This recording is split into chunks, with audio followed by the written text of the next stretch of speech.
നേരെ ഓപ്പോസിറ്റ് കാണുന്നത്. അത് രാമക്കൽ എന്നുള്ള പേര് വരാനുള്ള കാരണം വനവാസകാലത്ത് സീതയെ അന്വേഷിച്ച് രാമൻ ശ്രീലങ്കയിലേക്കുള്ള യാത്രാമതി ഇവിടെ വന്നെന്നും അദ്ദേഹത്തിന്റെ കാൽപാദം പറഞ്ഞുകൊണ്ടാണ് രാമക്കൽ എന്നുള്ള പേര് വരുന്നത്. ഇപ്പം നമ്മൾ നിൽക്കുന്ന സമുദ്രനിരപ്പിൽ 3600 ഹൈറ്റിലാണ്. അന്ന് ഇത് ഇവിടെ കടലായിരുന്നു, കടൽ ഉൾവലിഞ്ഞ് കരയായെന്ന് പറയപ്പെടുന്നത്. ഇതൊക്കെ ത്രേതായുഗത്തിലെ ഇതാ കേട്ടോ. അന്ന് കടൽ തീരത്ത് ഏറ്റവും ഹൈറ്റിൽ നിൽക്കാൻ വേണ്ടി ഹനുമാൻ കല്ലടുക്കി കൊടുത്തതെന്നാണ് ഐതിഹ്യം.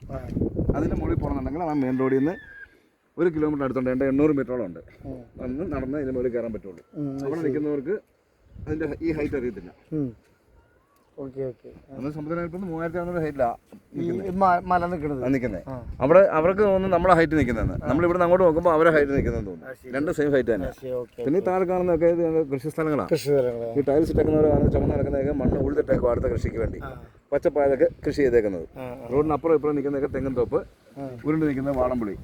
പിന്നെ താഴെ ഒരു അമ്പലമുണ്ട്, മധുര മീനാക്ഷേത്രമായിട്ട് ബന്ധപ്പെട്ട അമ്പലമാണ്. രംഗനാഥൻ കോവിൽ അനന്തശയനം എന്ന് പറയും. വർഷത്തിൽ കന്നിമാസത്തിൽ 5 ശനിയാഴ്ചകളിൽ മാത്രമേ അവിടെ പൂജയുള്ളൂ. ഇത് നമ്മൾ നിൽക്കുന്നത് തമിഴ്നാട് സ്റ്റേറ്റിൽ. നമ്മൾ തമിഴ്നാടിന്റെ തേനി ഡിസ്ട്രിക്റ്റിലാണ്. അപ്പൊ കേരളത്തിലല്ല. പിന്നെ ഇപ്പം അങ്ങോട്ട് നമുക്ക് പിന്നെ കൊടൈക്കനാലിന്റെ ഭാഗമൊക്കെ കാണായിരുന്നു. മഞ്ഞുള്ളതുകൊണ്ട് കാണാൻ പറ്റുന്നില്ല. വൈഗ ഡാമിന്റെ ഭാഗം കാണായിരുന്നു. ഈ മലയ്ക്ക് അപ്പുറം വൈഗ ഡാമുണ്ട്. അതായത് മുല്ലപ്പെരിയാറിലെ വെള്ളം കൊണ്ടൊന്ന് സേവ് ചെയ്തിട്ട് നമ്മുടെ വെള്ളം കൊണ്ട് അവർ കൃഷി ചെയ്യുന്നത്. ആ വെള്ളം കൊടുത്ത് സേവ് ചെയ്യുന്ന വൈഗ ഡാമുണ്ട്.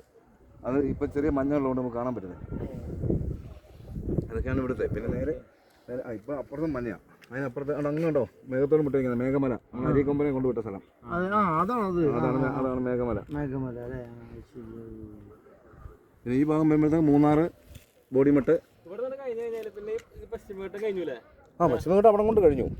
ഇതടുത്ത സ്റ്റേറ്റ് ആയിപ്പോയില്ലേ? ഇതടുത്ത സ്റ്റേറ്റ് ആയിപ്പോയില്ലേ?